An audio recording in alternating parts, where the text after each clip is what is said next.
Welcome to episode 1 of Join Up Dots. It all begins here. Welcome to Join Up Dots, amazing conversation. Join Up Dots, get a dose of motivation. Join Up Dots, don't forget the inspiration. Welcome to the place that's got the light. Join Up Dots, Join Up Dots, Join Up Dots, Join Up Dots. Join up dots. Yes, hello there everybody and welcome to the very first episode of Join Up Dots. My guest today on the very first episode is a man who quite simply changed my life. And I don't think there's many people alive that I can say that about. Possibly him and that very drunk lady in Spain one year. Thank you very much, lady. But strange enough, until today, I've never met him or spoke to him live. He spent the beginning of his childhood in the Chicagoland and West Michigan areas, and then with all his siblings, 3 brothers and 3 sisters, so his mum and dad must have been very busy, gained his education at the United States Military Academy at West Point, New York. Upon graduating, he decided that there was a further step to go in his military life and was deployed to Iraq as a gun truck platoon leader. Now, you might have thought, after so many years in an organised, structured environment such as the military, he would cling to a safe, organised future. But our guest thought otherwise and set off on an entrepreneurial path that has seen him write 3 books, become the president of his own publishing company, and generally having a kick-ass life.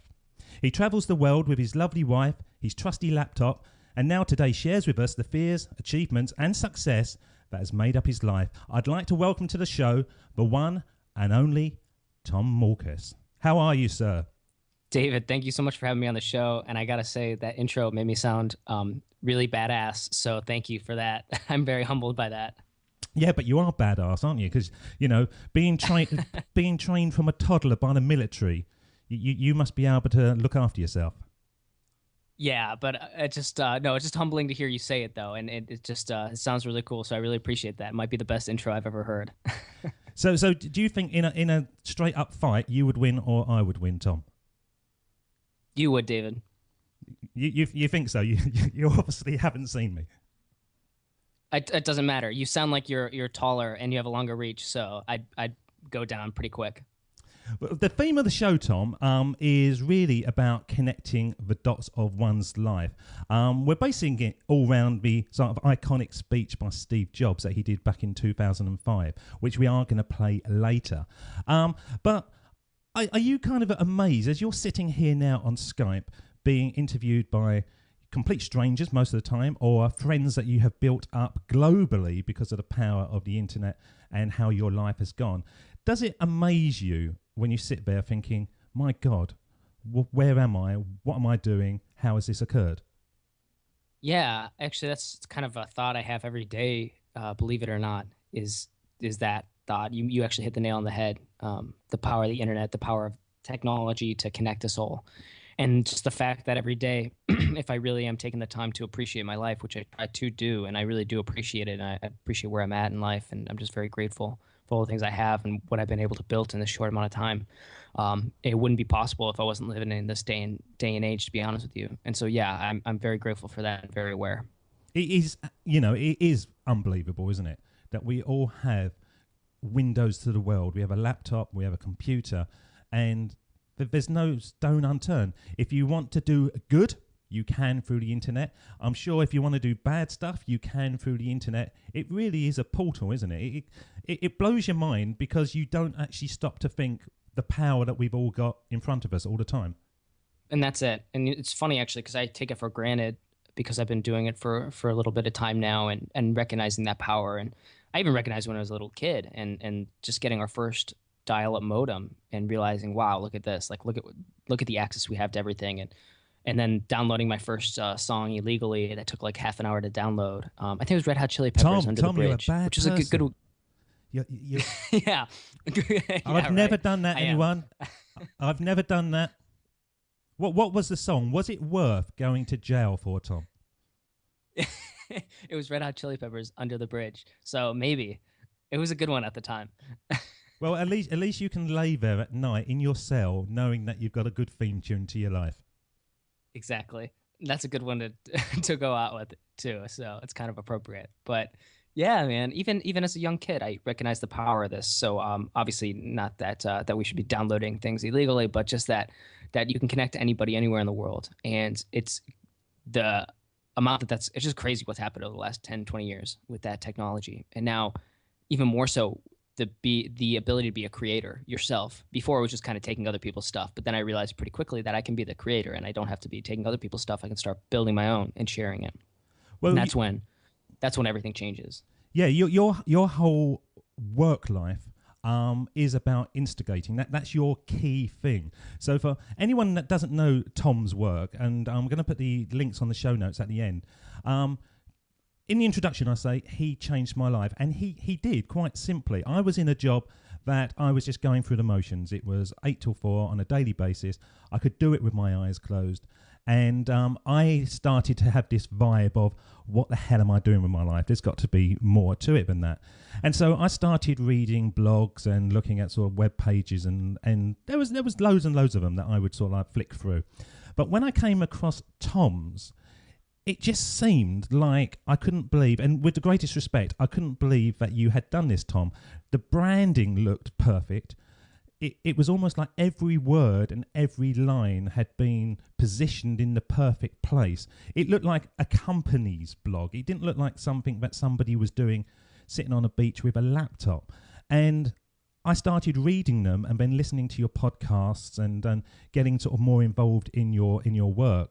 And I suddenly realised, why am I not doing something worthwhile with my life? Why is this chap out there really, turning over stones and changing people's lives like he's changed me, when you probably haven't got any better skills than myself or anyone else? Yes, you have now because you've been doing it. But at the time when you started, it was just you going into the unknown and instigating. Yeah.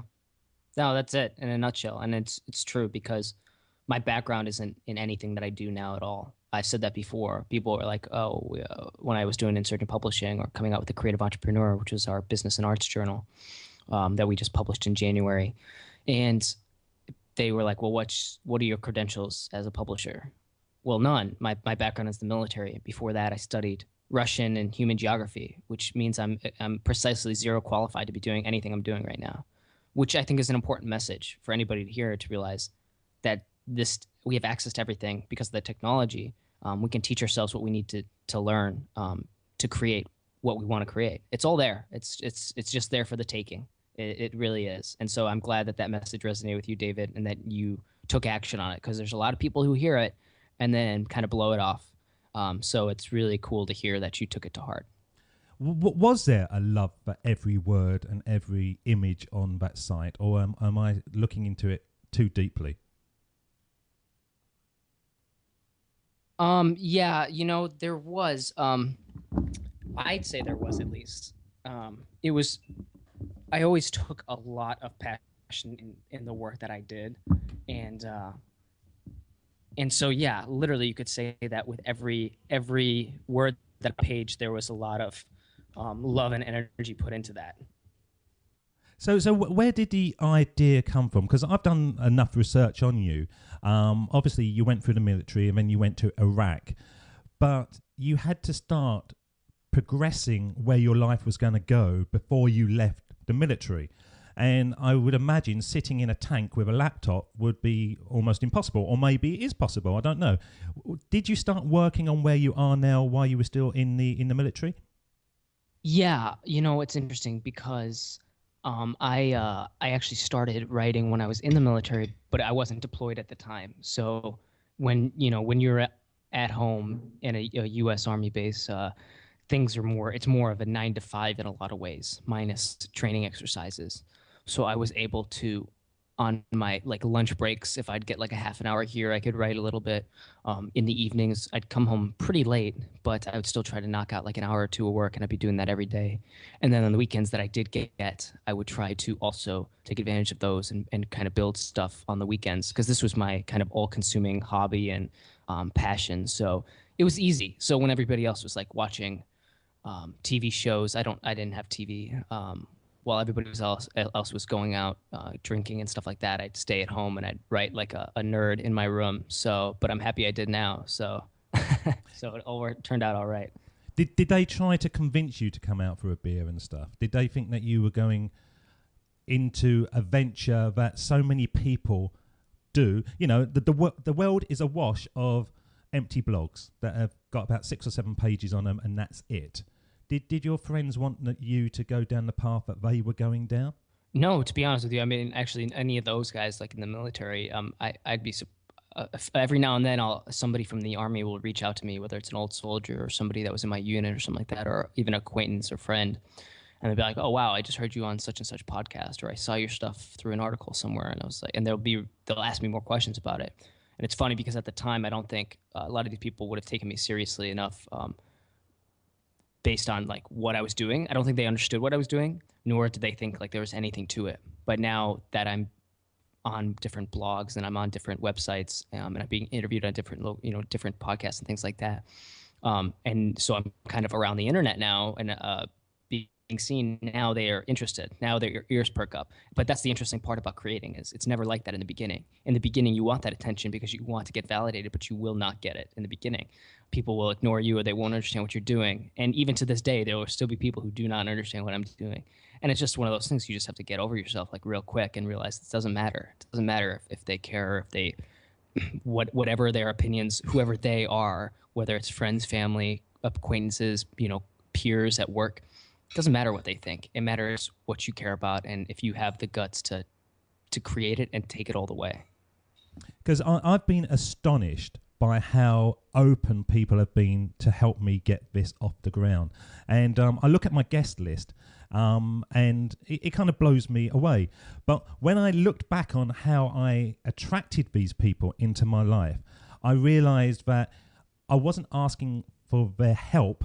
I was asking for their passion, and I was asking for them to join with me to do something worthwhile. And I think for all the listeners out there, if you are starting anything new and you need help to create that momentum, you need to touch into that inner spirit of the other person, and then you will generally get the buy-in. And God, it makes it so much easier to get things off the ground when you've got people that are ahead of the curve looking back and helping you.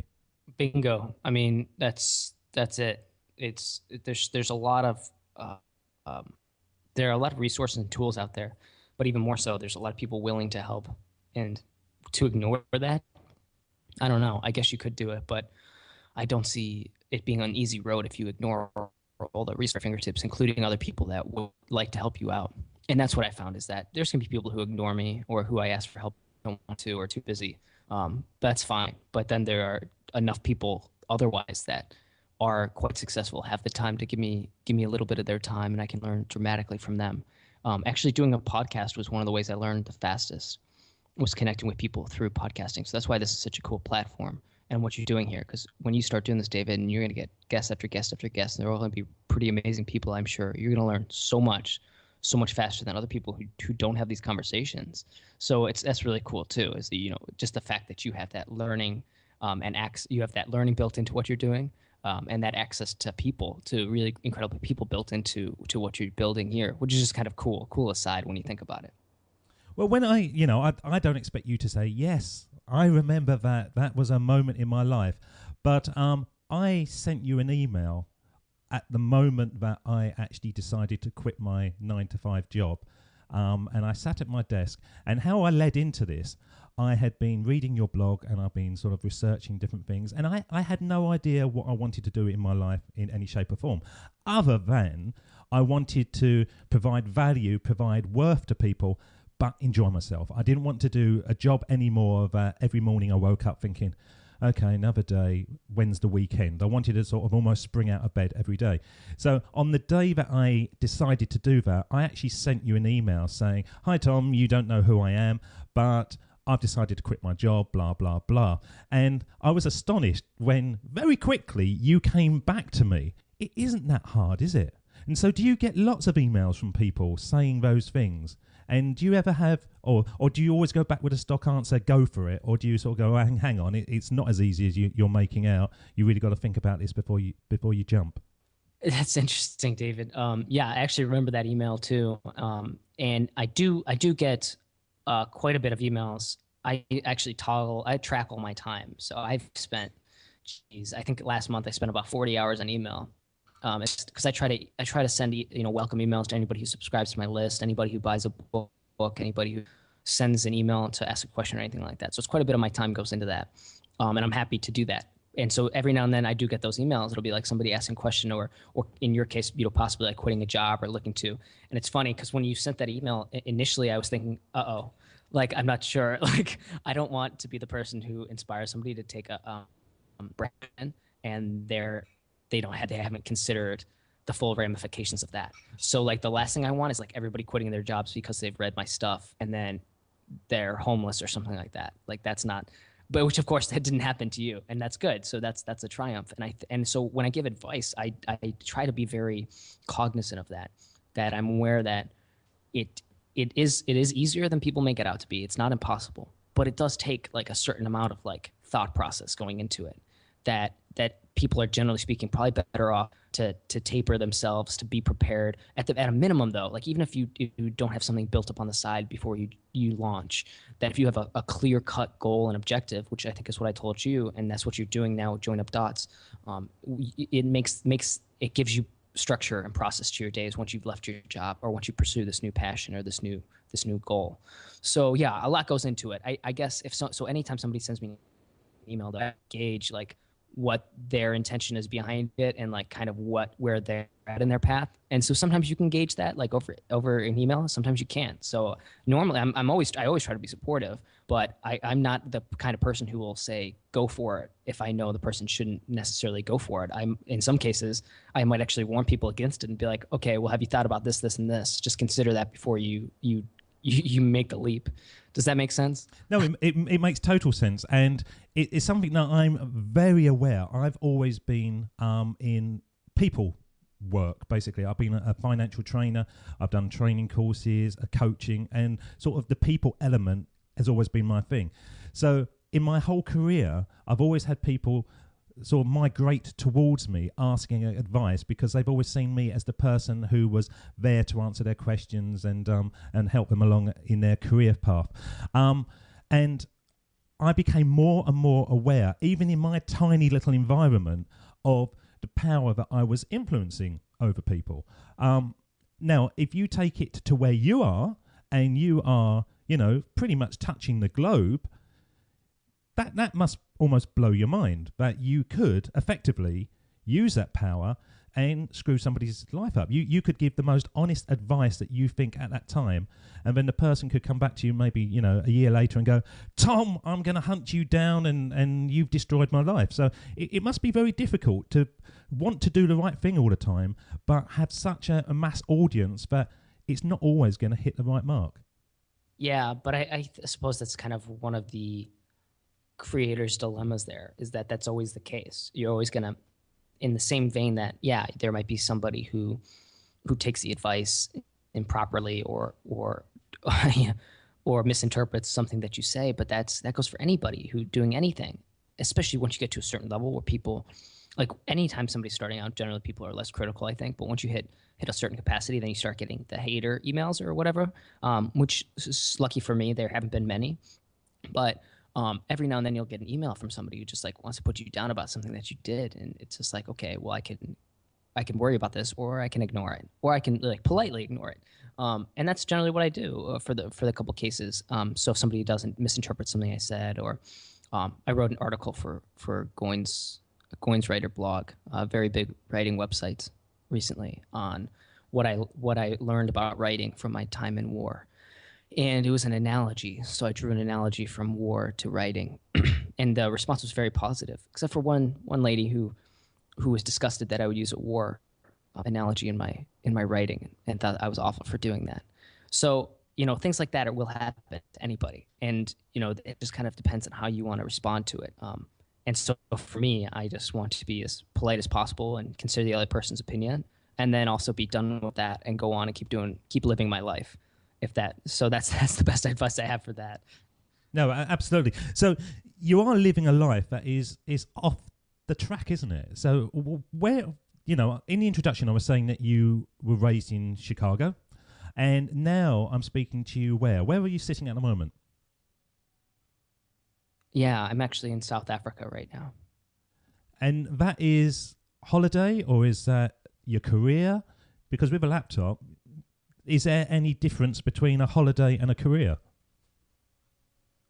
That's that's the case. And I know that sounds slightly absurd for some people, but it's the truth. Like when we travel around here, even people are like, "Oh, are you on holiday?" Yeah, I guess I am. I also work, so it's work holiday, and that's kind of my life right now. As long as I can sustain it. The really cool part is it's not actually that hard to do, or that unconventional even anymore. Like what I'm doing is quite. I feel like it's quite at anybody's fingertips.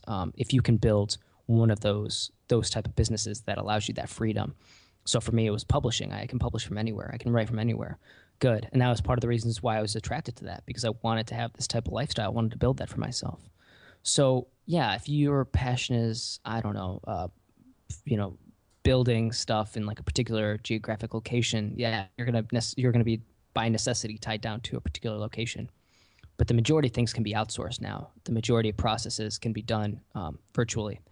So you don't necessarily have to be tied down if you take your time and figure out how you want to build whatever it is you want to build. Even in the case of podcasts, like you might have a great rig set up, but you could potentially make that mobile. And maybe that would actually, I don't know if that's possible, but it's something, you could potentially consider. I just believe that anybody can do it. It's at anybody's fingertips to go wherever they want. So yeah, for me, I'm traveling right now. I'm on holiday, but I'm also working every day. I work every day and I enjoy it. And so I want to keep doing this for as long as I can. And if somebody's wondering, we're like, okay, well, he gave me little details, but how do you really do that?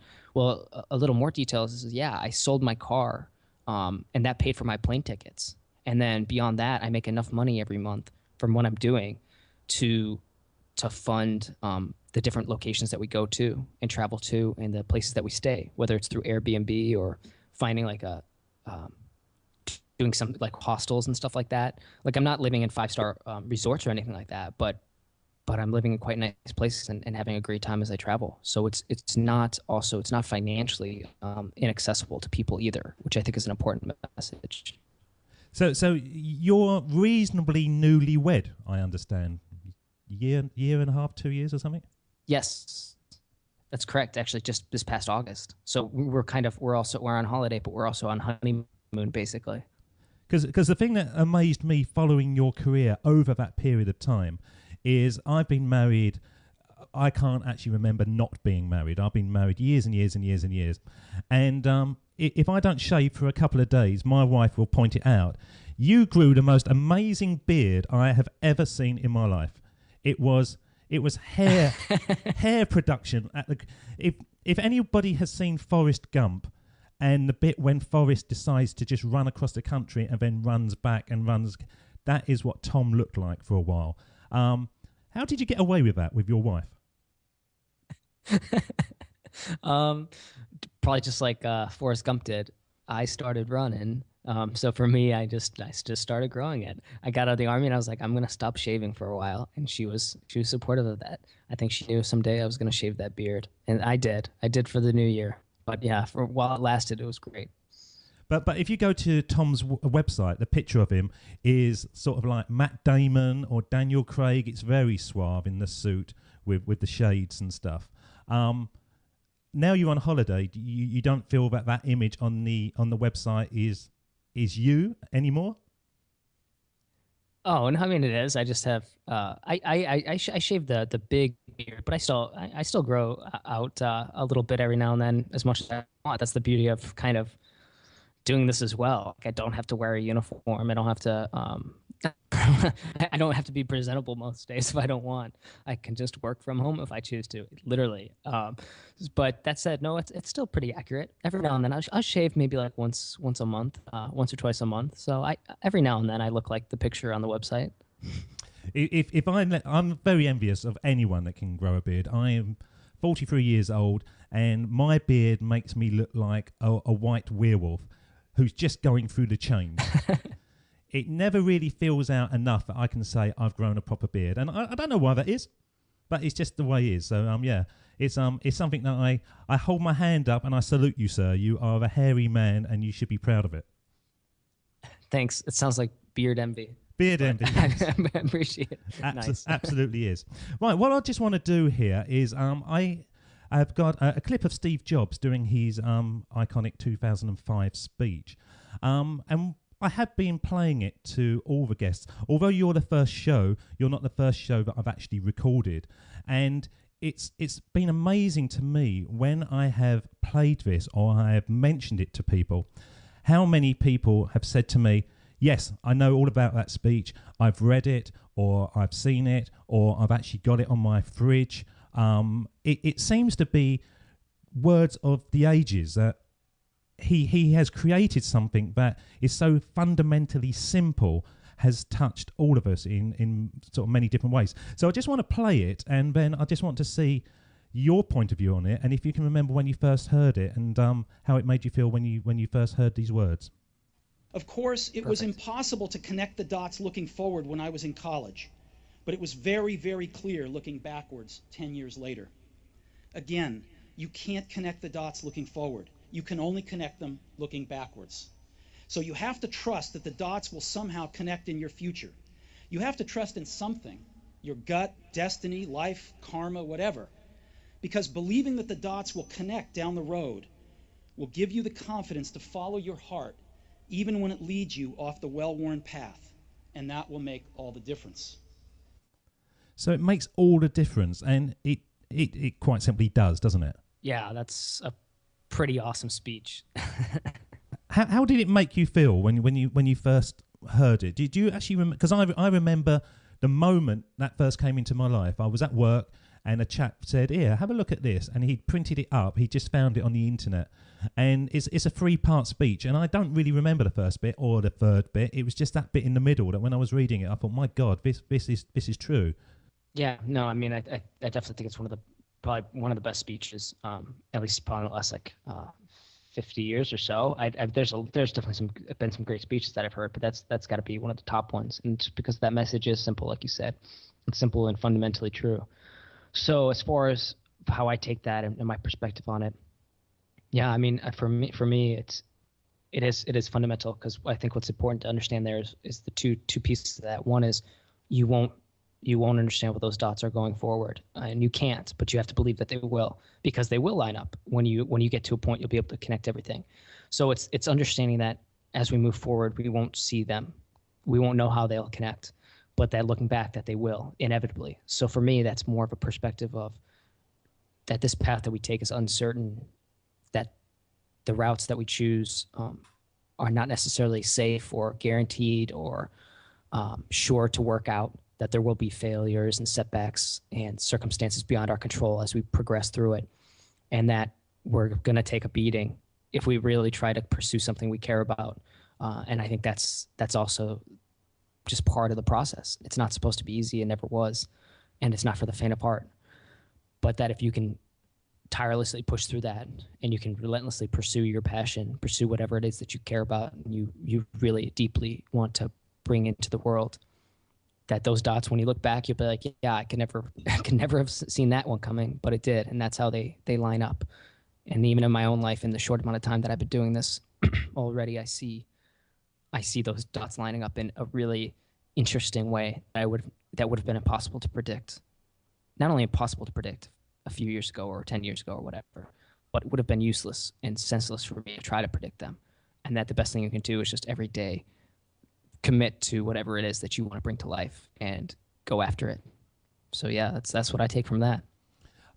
The thing that I take from it more than anything is there's a life for all of us out there that we can have if we want.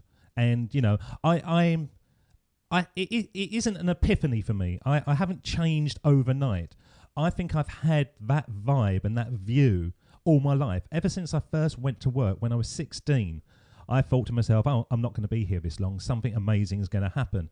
I got to 20, 25, 30, and it wasn't until I hit 40. And it was interesting because I was reading Napoleon Hill's Think and Grow Rich book, which if anyone out there hasn't read it, it's quite old style, but it really is something that you should pick up. You can get it very cheaply and go through it, because one of the things that he said was more successful people occur or gain their levels of success between the ages of 40 and 60, because leading up to it, you feel like you've got the whole life ahead of you. And then you might be going into having a family and settle down. Once you get to your 40s to 60s, you suddenly think, bloody hell, what have I done with my life? I better get going. I haven't left my mark on it. And that's where I've suddenly hit there. So although I've had those vibes all the way through my life, I don't think I've ever really taken action, true action, scary action, until this point here. That's how it is, though. Sometimes that's just how it is. It takes a while to wrap our heads around it. And I don't know if I would have taken the actions that I had it not been something that had been percolating in my brain for a long time as well. And even then, I'm at the point too where I'm building things and they've been successful to a degree, but I also do that with a recognition that things don't always progress up and to the right. There will come a time when things won't be growing as exponentially or as as easily, maybe to the point where some of my stuff will fail.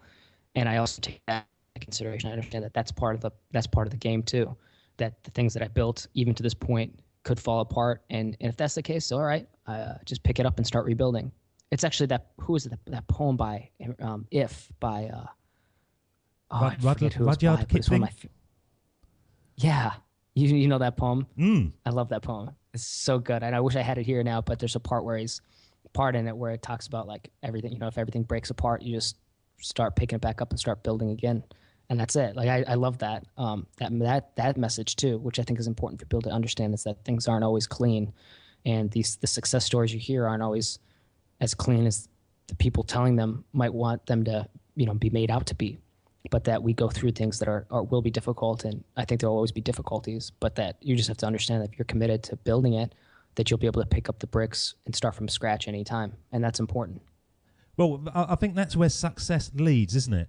I think so many people, first of all, are scared to start in case they fail, and then they will try things and it doesn't quite work, or they don't quite push it far enough, and they will change direction.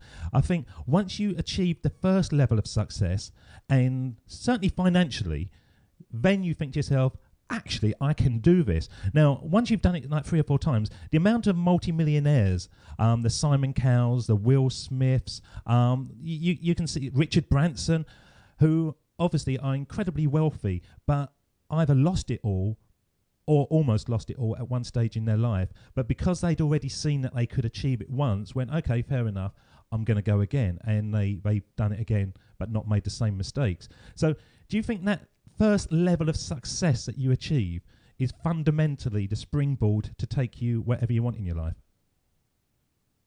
Yeah, I'd say that's true. Because it's like any sort of growth in any area, whether it's school and education, or it's physical fitness and training, or business and financial success.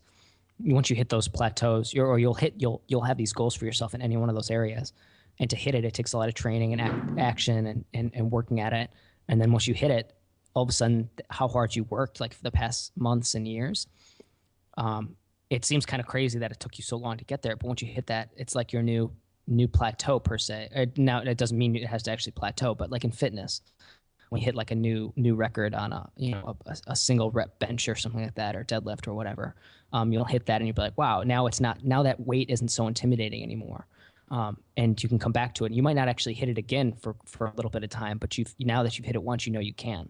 So it's like you've broken that mental block, which is hugely important in fitness, at least in like powerlifting and stuff like that I've done. But when it comes to financial success, same deal. Because the reality is, the first few $100 I made online, the first $500 I made online was a big deal. Like when I made $500 in a month, I was like, wow, that was awesome.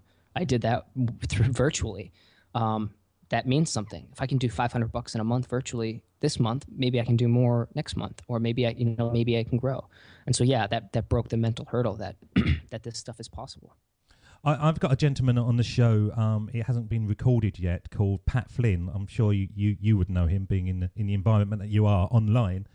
And Yeah, I think I've heard of him. yeah, and Pat Flynn, for people that don't know, because there's different levels of fame, and it's really sort of struck me. I've got some guests lined up on the show that some people go, my God, how did you get them? And then other people say, I've never heard them. Now, Pat Flynn is somebody who has kind of arced round that anybody who is interested in the online world will have heard of him. And he's bringing in 55, 60,000 a month. And he still remembers the very first amount of money that he got virtually, where he'd done a piece of work, looked into his PayPal account, and some money had come to him. And it was something like $9.72. But even with his level of success, he can still go right back to that time and go, I still couldn't believe that I could earn this money and actually not have to do anything. I've done that bit of work once and I could sell it multiple times. And it was a real sort of mental breakthrough for him.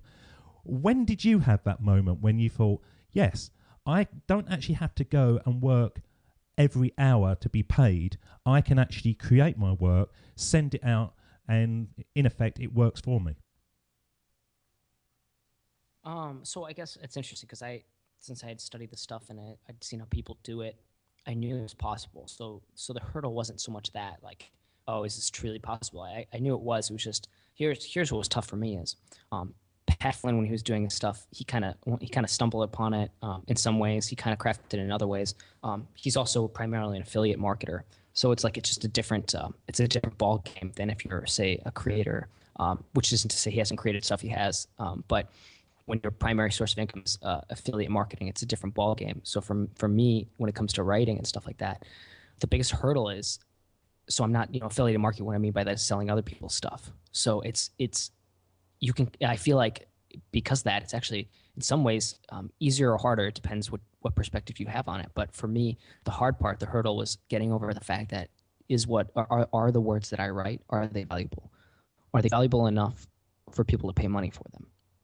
And so that when I wrote that first book, when I published I wrote The Art of Instigating, which was free, and it's still free, and I get that away for free when people subscribe to my blog. But the first one I put for sale, I actually gave it away for free as well, because to be honest with you, I was kind of scared to charge for anything in the beginning, and that was the 2 Days with Seth Godin ebook. But I did something special with that, was I made it pay what you want. And when I put it out that way, I was like, okay, people can have it free, and then this way I won't feel bad if nobody pays anything. Well, that's $500 that first month from that book with a tiny list of like 100 people. And that's when I realized that my words have value and that I can make money from what I create. And that if this is just with an audience of 100, this is just the tip of the iceberg.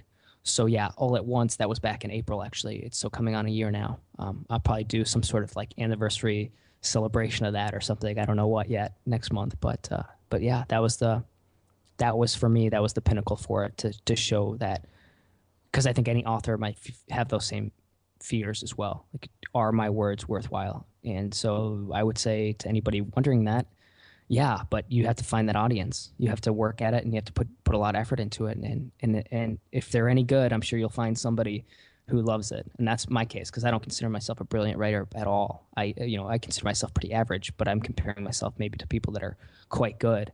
So I never feel like I'm good enough or my work's good enough. So that's another thing for writers and artists and creators to take into account, that I don't think personally, unless you have like quite a big ego, that you'll ever feel your work is good enough. But it usually is actually more than good enough. You just have to put it out there and share it with us. It is kind of amazing, isn't it? That you can create a product, you can throw it out to the world and say, pay what you want. Now, logically, or maybe it's illogical, but I would go, everyone's going to take it for nothing. But you're saying that people are actually paying you what they feel it's worth. So you're actually creating value that they are justifying by the amount that they actually pay you. Do you think you're actually earning more going that route than you would if you said $9.99? Big time, yeah. And that's been my experience. So now everything I do is pay what you want. Because I like the idea that anybody can get it, no matter what financial situation they're in. But I also like the fact that it takes away. I think fixed pricing is, I understand why fixed pricing exists, but I also think that it's fundamentally flawed, especially when it comes to online stuff, digital work, or just any work in in any area, because pay what you want works beyond digital products. I do it for my consulting services now. I do pay what you want consulting, and I've been incredibly happy with the results. All my books on tommorkes.com are pay what you want. I wrote a book on pay what you want because I had so much success with it. I wanted to share it with other people. So I wrote a book, and it's not ironically, it's pay what you want. That one starts at $1. I have a minimum bid for that one at $1, but otherwise you pick your price. But what's really cool about that is that when you do something like that, you'll still have the people that take it for free or pay it just $1, and that's fine. But you'll also get the people who see what you're doing and they see the value in what you're creating, and they're like, and they realize the generosity with which you give it out to the world, and they compensate you very generously in exchange. And so I've had people pay $25, $50, $100 for my ebooks. You don't get that on Amazon. No, don't get that on the Amazon Kindle. What's the highest that you've had that's really you've gone, this is overly generous for my work? Or maybe you don't. Maybe you go, no, actually, my work is what it is, and if you're willing to pay for that, then all well and good. Yeah, no, I don't actually. I mean, I've got, like I said, I think upward of $100 for an ebook, and you could say, oh, I never considered that overvaluing my work. I look at that as like, this person gave it to me, $50 or $100 and said, this is worth it to me. One person took it for free, used it, implemented the advice or implemented the steps that were in it, and then came back and give me like $50 or $100. And he did that because he had success with it, and he's like, this is what it's worth to me. And it's like, that's the point, is this, when the creator puts a fixed price on something, they're saying this is the value of it, and you cannot value it any higher. What I'm saying is, let's get rid of that. Let's get rid of that construct, and let's let the value be on the purchaser, the eyes of the beholder, truly, and let them decide. And so I have not been ever disappointed in the results.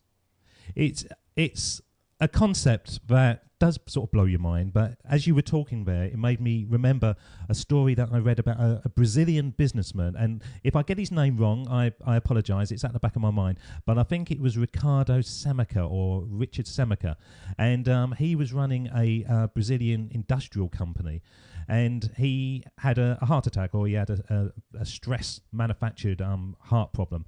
And as he was laying in his hospital bed, he said, right, okay, I'm not going to run this company anymore. I'm going to get my staff to do it. And the staff are going to recruit the staff, and they are going to be shareholders of the company. But one of the things that he did, which really was interesting, he said to the staff, you choose your salary. Whatever you want to earn in a year, you can. But if you're earning £100,000 a month, you've got to be able to justify that you're actually earning £100,000 a month. And more often than not, people actually went lower because they didn't really want to put the pressure on themselves to actually justify. It's interesting, isn't it? That is actually a great story, and I'm gonna, after this conversation, I want to get the details on this because I really want to read that, because it doesn't surprise me at all, because that's just the nature of it. When you actually, it's like this natural like inhibition we have in our brains, and I think all human beings have, unless we train ourselves out of it. So if I say to a painter how much for the painting, that person is likely to undercut the price, and vice versa. If the painter asks me, well, how much is this worth to you? I'm more likely to increase the price. I don't know why that is. I just see it on a daily basis, especially when I do pay what you want, that people tend to be more generous than we give them credit for. We just have to give them the opportunity. And in a case like that, that's interesting because that's slightly different. Because what's sad about that is that people put less than what they think. They didn't want the pressure. I guess if anything, that's kind of sad to me. I guess I would have hoped that people would have chosen a price that is over what they believe they were capable of, and then risen to meet it.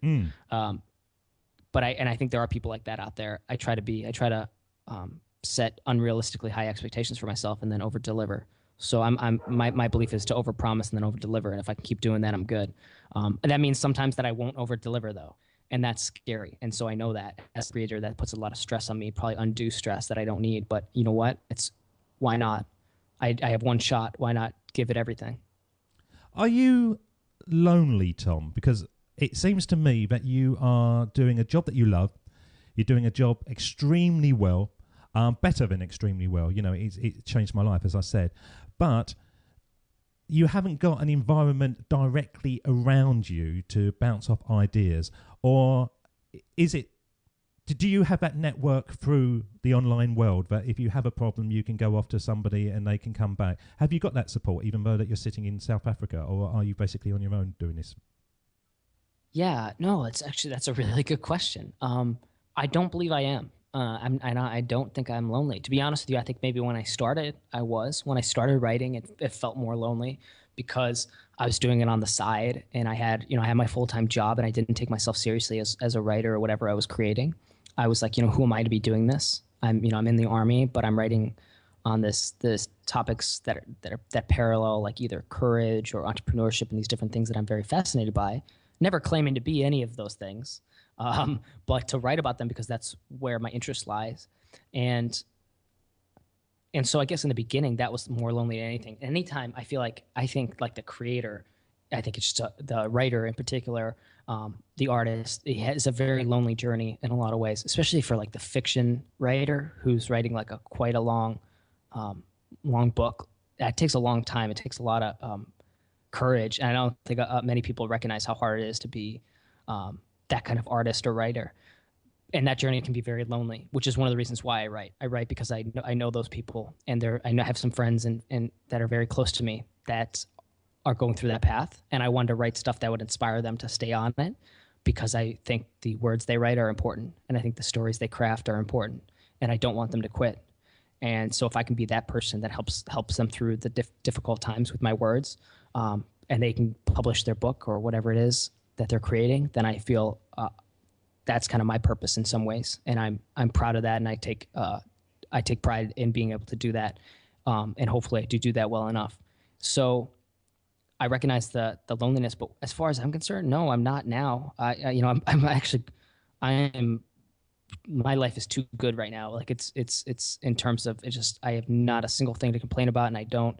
I do connect with people online, and that's just another. You mentioned it. Like I can connect with people online. I have mastermind groups. I have people that I'm a part of. I can reach out to an email. So no, I never really get lonely when it comes to the entrepreneurship thing. It's difficult. It's sometimes it's painful, and the process we go through are difficult. But no, I never feel lonely. Now that wasn't, like I said in the beginning, that was true, but now not at all. Because I'm going into this new venture, as we can hear on the mic today, and I have no one to support me other than you guys, and I've got great strength from having people like yourself who have inspired me to do this, then say to me, yes, I'm going to allocate some time and I will speak to you. And it's like my own inner support group that every day they come through to me, I have a conversation, and afterwards I actually feel stronger that I'm on the right path, even though I've never met you. And believe me, Tom, if you're ever in the UK, the pints are on me.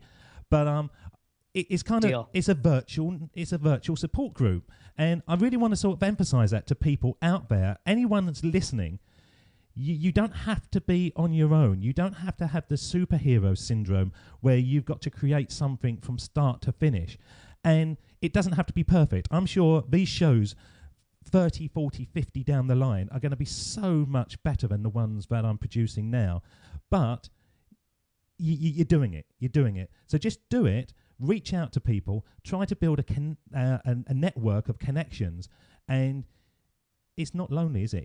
It's hugly exciting on a daily basis. It is. I agree completely. You know what's fascinating too, David, when I think about it, is actually I'm to that point where my schedule gets pretty booked up now, and I'm working on so many different things that I don't have that much free time. But I'll be honest with you, I don't think there's a single person, and I could be wrong, maybe there is somebody out there who hates me for it, but I don't think I've turned down a single offer to get on a Skype call and do like 15 or 30 minutes with anybody. So I don't think I've turned down a single person. And I to this day, even though I'm traveling, I try to do the same thing. So if somebody was like, after hearing this, was like, hey, Tom, do you have time next week to connect? I'd be like, well, here's my schedule. So yeah, if you have 15, 30 minutes you can block out on my schedule, let's do it. And I don't mind doing that. What I find is that I'm open about that as well, and how few people take me up on it. It is what it is, So I just say that because there's somebody listening who's like, man, I wish I could connect with somebody. I just wish I had some advice or some third party. I'm not saying come to me. Maybe I'm not your man. Maybe I'm not the guy to give you that. But maybe there's somebody else that you admire more than me, and that person might have time on their schedule. You just have to go out of your way to make that happen. You know what I mean? Like, I really do believe that, and I've connected with some amazing people doing that. The podcast is great as well, but even without my podcast, I would have been reaching out and connecting with these same great people. And that's you're right. It means you don't have to do it alone. You can get advice from the people you need to. You can tap into the brains of people who have been there and done it before. And when you do that, man, it makes the process so much easier. Who inspires you, Tom?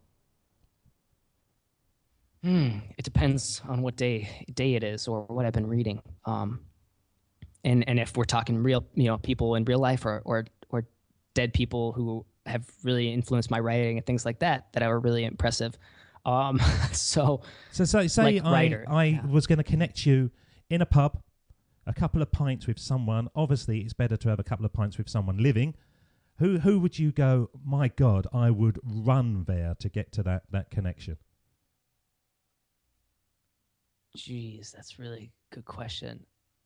I suppose, who would I don't know. I guess I off the top of my head, although I've had some interactions with them already, I would never turn down a chance to drink a beer with Stephen Pressfield, whose books have been very inspirational for me. I mean, his book Gates of Fire is what made me want to join the military, which is a historical fiction about the Spartans, and then, historical fiction, yeah, and then his book War of Art inspired the writing that I do on a daily basis for my blog, because that was a nonfiction book on writing that I found was very powerful. So his words have always resonated with me, and so I would definitely, yeah. If you were like, hey, let's grab a beer with him, I would do everything in my power to make that happen.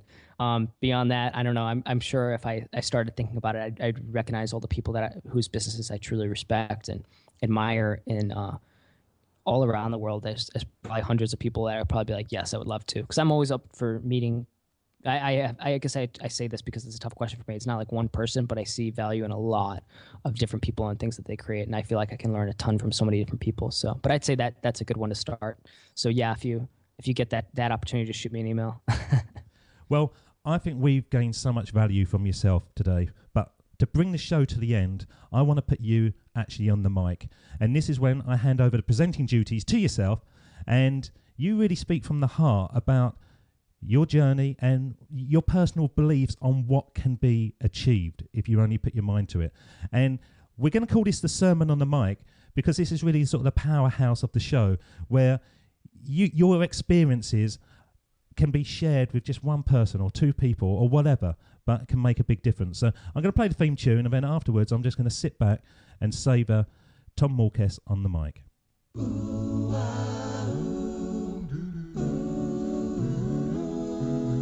Here we go with the best bit of the show, the Sermon on the Mic, the Sermon on the Mic.